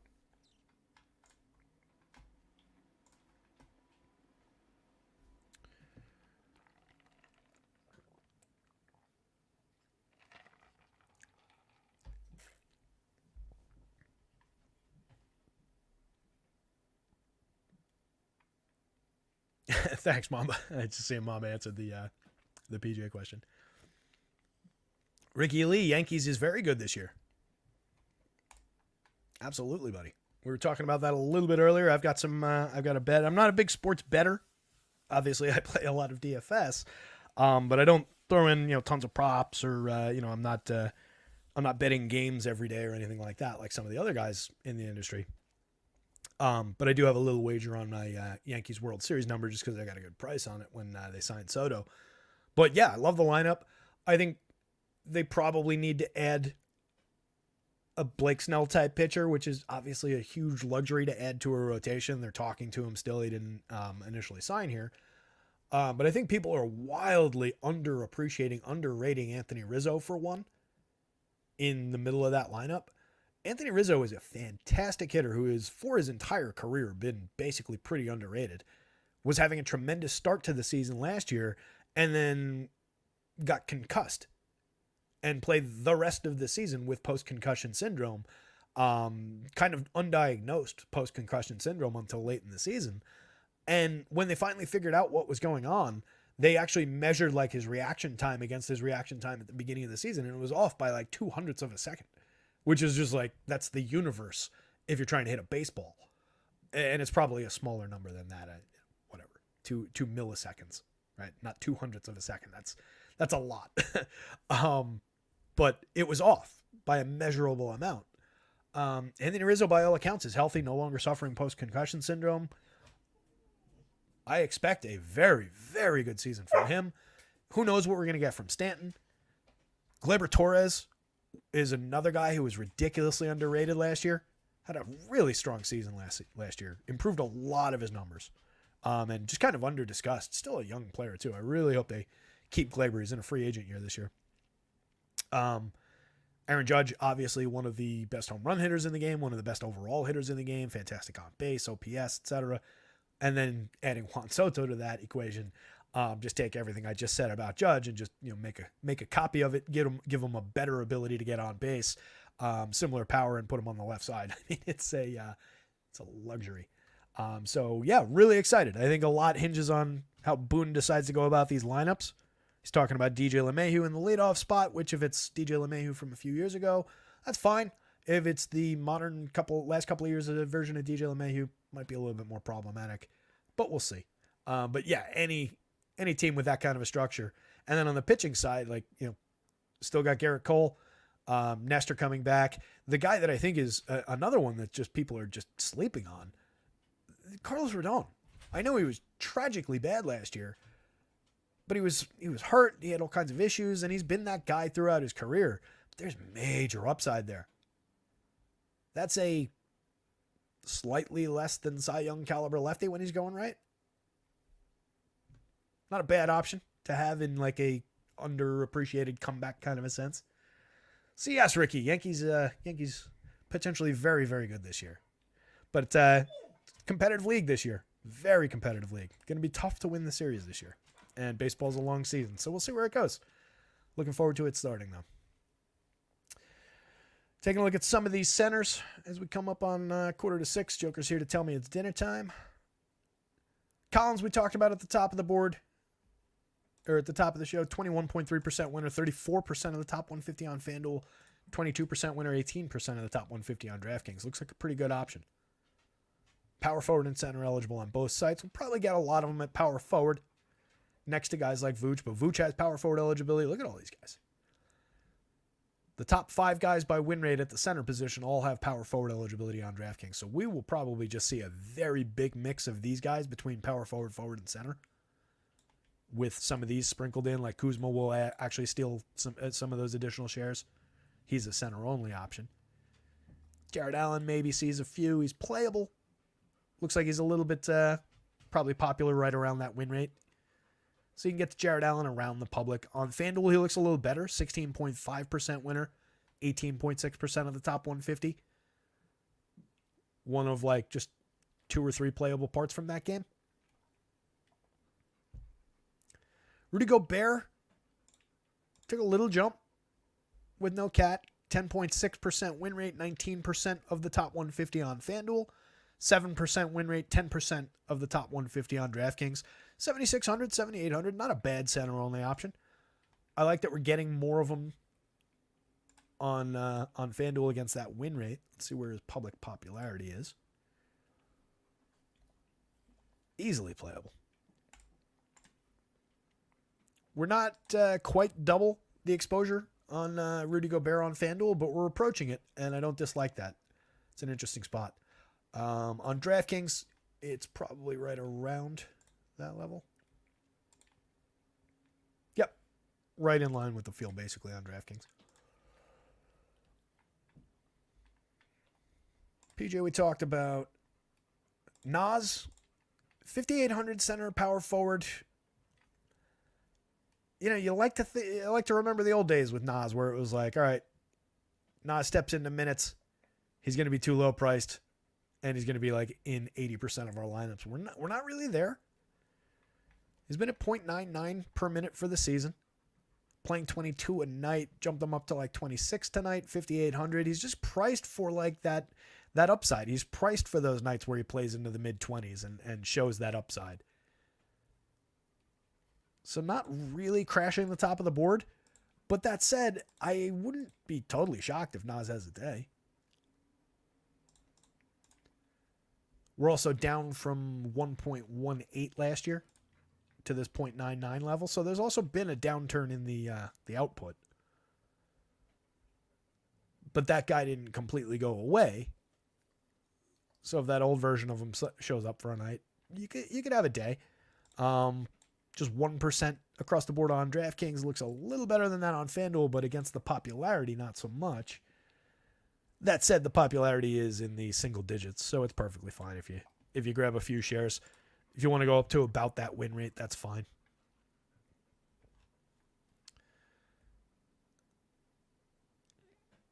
Brolo looks pretty decent among center-only guys. 6,000 on DraftKings is a pretty good price, 0.94 per minute. 6,500 center-only on FanDuel. He's in play. A lot of flexibility at the center spot on the FanDuel board as well. Vooch, you only get at center. Comes up as a medium range option, 11.9% winner, 14% of the top 150. Looks better on DraftKings. And again, you can get him at power forward on DraftKings. Then we get a run of multi-position.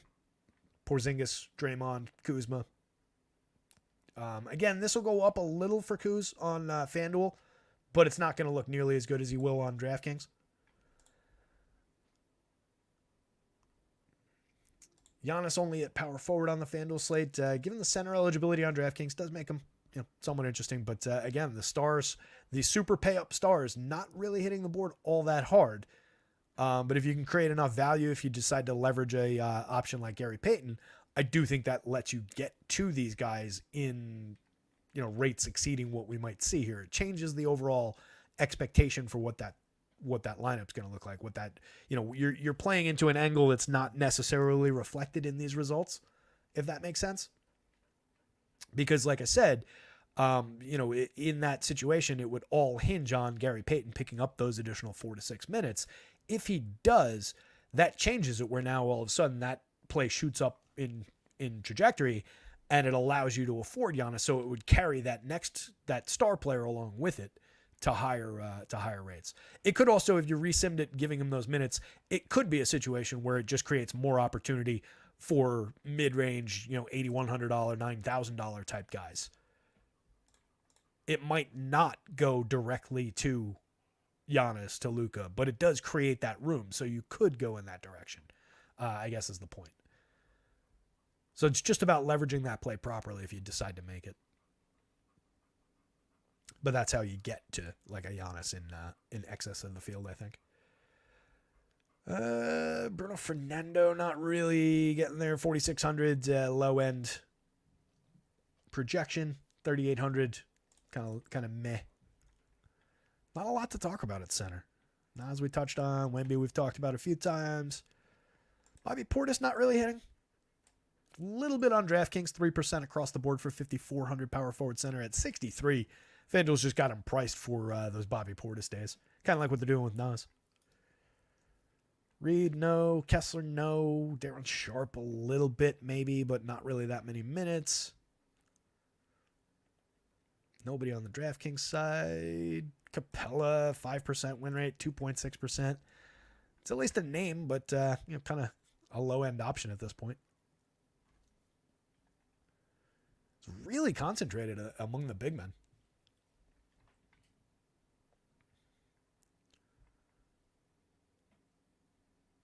Yeah, I'm not really, I don't know. Not a lot to talk about. What do you guys think? Moody starting for Wiggins. That's interesting. Where did I have Moody?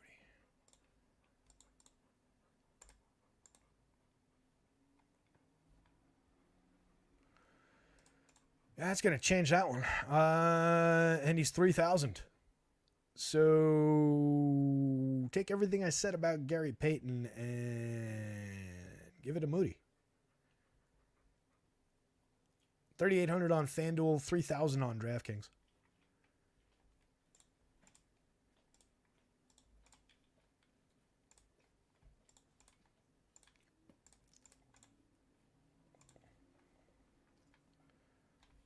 What's that starting lineup? Let me see. I think that's basically what that's gonna do. Leonard Shamet in, Corey Kispert in. Oh, Paolo Banchero's also out. Did we know that? We didn't know that, right? No, I talked about Paulo. That's another big change. Paulo dropping out. Drops 34 minutes into that.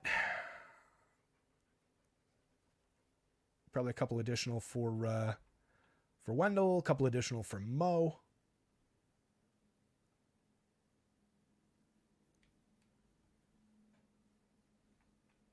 Isaac's out as well.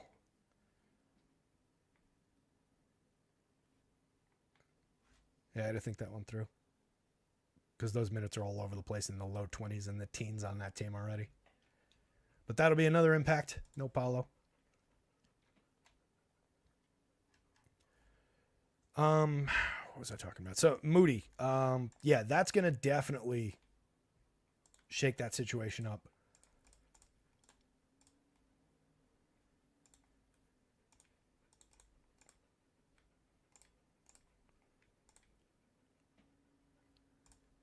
Played 23 games ago. No idea where he's been all.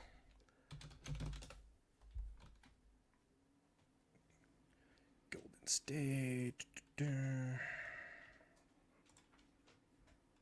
Moody. Game logs. Too many clicks.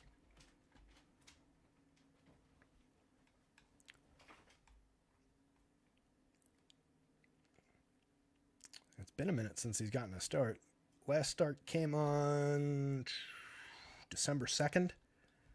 Played 31 in that game. 27 minutes as a starter the couple days before that. Low 20s across the board in non-starting situations through most of the season. 17s and the 20s. He's been in the teens, as we know, through like January through December. I think his high point for the season is that 31-minute game.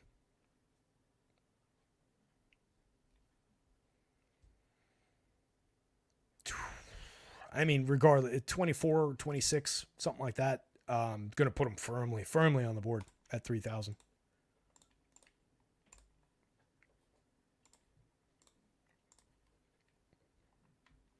I just had him here at 8 minutes. Excuse me, at 8 minutes.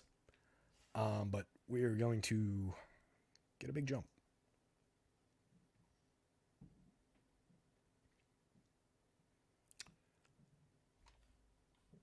So that'll probably come at probably the expense of some clay minutes. Do we have the actual starting lineup? Yep, Hartenstein out, Brunson out. Whew. All right, here we go. Slate's starting to take shape. Yeah, I think to create minutes there for Moody, we're probably just going to trim, obviously a couple off of like Quinones and maybe a couple of the Chris Paul minutes, depending on what that looks like, and then maybe a couple Clay minutes. I think I want to get him to like 24, 26, somewhere in that territory. But again, at 38 on FanDuel, he'll look better than this, but probably not crazy. Maybe around like this level, somewhere in that territory. But at the dead minimum on DraftKings, he's going to look significantly better than that. But he'll probably pick up a ton of ownership. I think it's going to be very, very justifiable chalk. But just dropping minutes on top of him, 0.88 per minute for the season, I think that's going to create a pretty good opportunity there. Knicks-wise,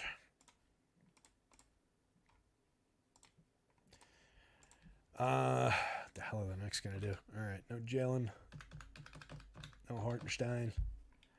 Is it Alec Burks night?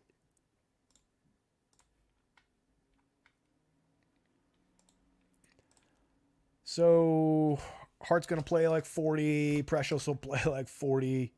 Devo will play like 38 to 40. Bojan will play into the mid-20s now.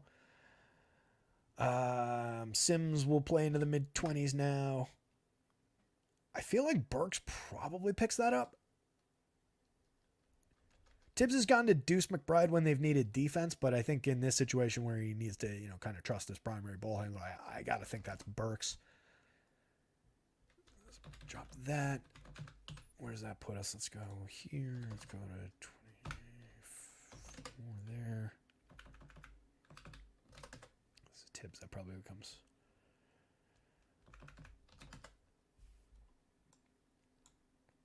It's only 7 guys.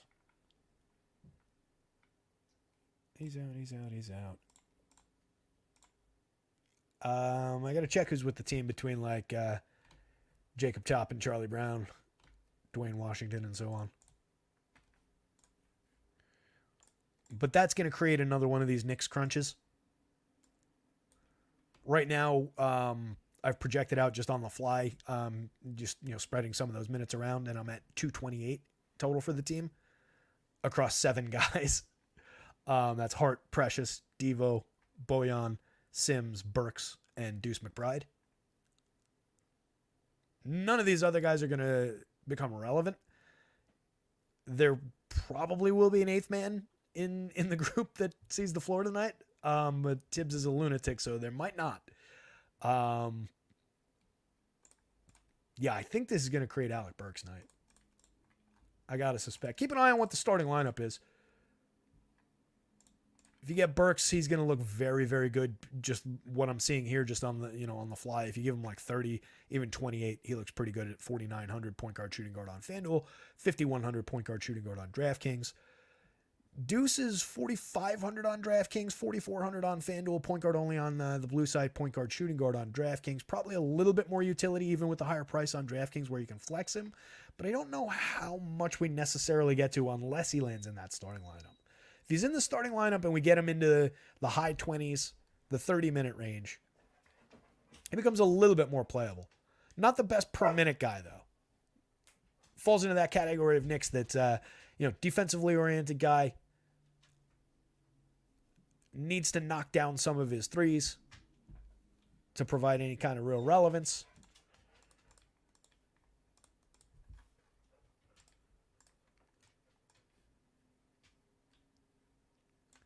He's taking just 2.7 a game in the, as-is situation, but making 39.8% of them. He's been shooting well from 3. And like I said before, Tibbs really, really trusts him defensively, and more so lately. He went to him over Burks in a closing situation the other day to defend, I forget who. So I could see it, but I think that he keeps him in that kind of role just with bigger minutes attached to it tonight. And I think we got Burks in the starting lineup. Yeah, Ricky, that's exactly where I put both those guys in the background here. Precious and Josh Hart just going to 40 minutes. DiVincenzo probably also going 38 minutes, 40 minutes.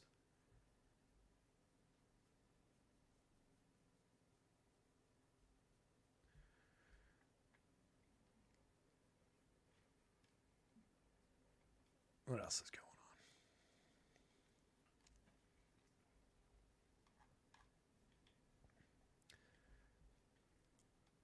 Yeah, as Mamba says, I think that becomes a pretty strong option on DraftKings. I wouldn't quite call it a lock. I don't like doing that all that often. But that's going to pick up a good chunk of ownership, and it's going to become a very good chunk of good chalk. Ricky, I haven't. I'm just doing that on the fly, reprojecting it. But if I give those guys those minutes, you are right in the correct territory. I would say you might be a little bit high for Josh Hart.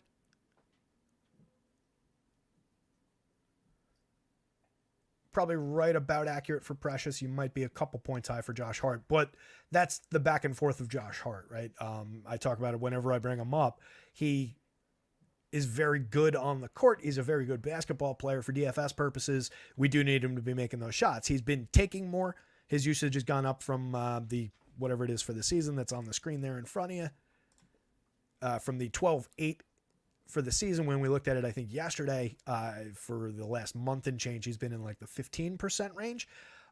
He's been shooting in the like low 30s, I want to say, for 32% from 3 for the season, taking 3 a game, making 1 a game, but a little bit of an uptick in that as well.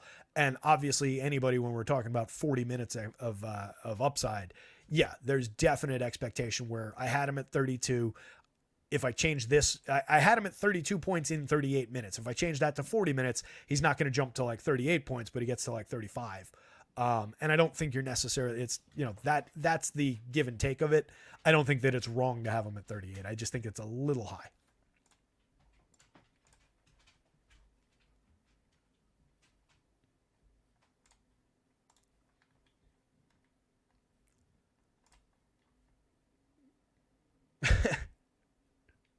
Mama says, I've been trying to send Terry money since last baseball season. His humility doesn't allow. Do what I can, buddy. Appreciate that, though. Remember that feeling one day when you wake up and there's suddenly a big paywall on the site. We'll see. I got to figure that out at some point. 6 o'clock. Let's take a quick look at some of these sims that aren't going to mean anything anymore because this slate is completely different than it was before. Probably not even a very good use of time.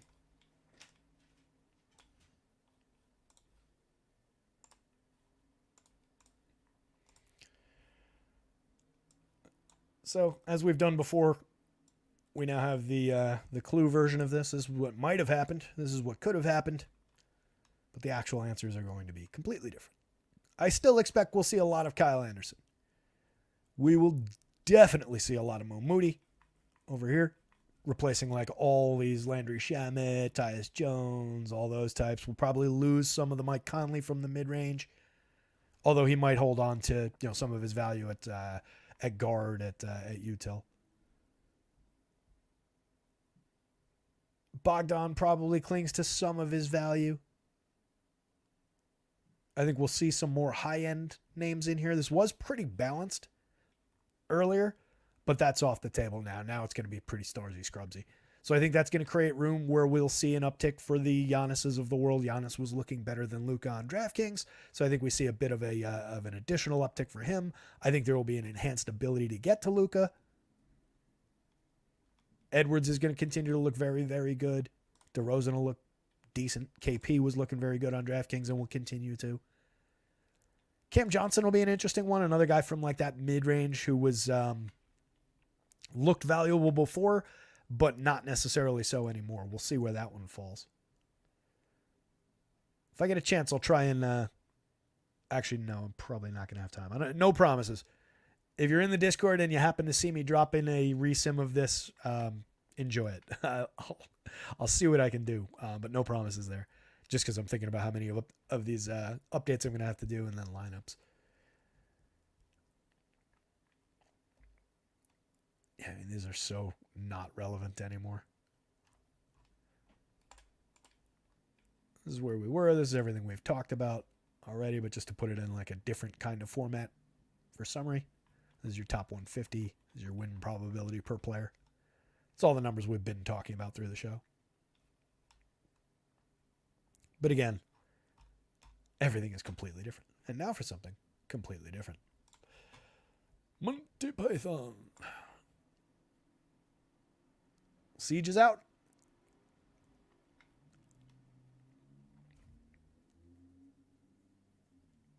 Mama says, no, I really need the Sims to see if Jalen Johnson shows up. AceMind.io, my friend. AceMind.io for all your sim needs, optimizer needs. They've got Sims for MMA, NBA, the now off-season National Football League, and PGA. And MLB stuff is coming very, very soon. They're hot and heavy on the pursuit of their MLB product. So, Mama, if you pop into the Discord, I will try and give you a heads up on a rerun whether Jalen Johnson lands. Here he is on FanDuel. But this is before. In the before 4 times. A lot of Conley. Fair amount of Sexton. Good amount of DeJounte Murray. I expect Murray will hang tight with his value. Clay will probably hang on to some of his value. We'll get more options around Jason Tatum's, Lowry Markkinen's, and those types.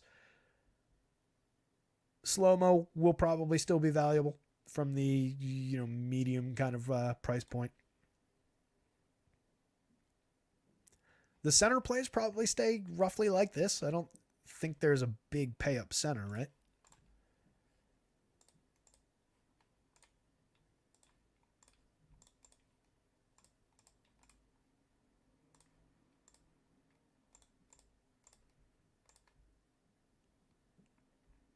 Yeah, out of everything, there is Wemby.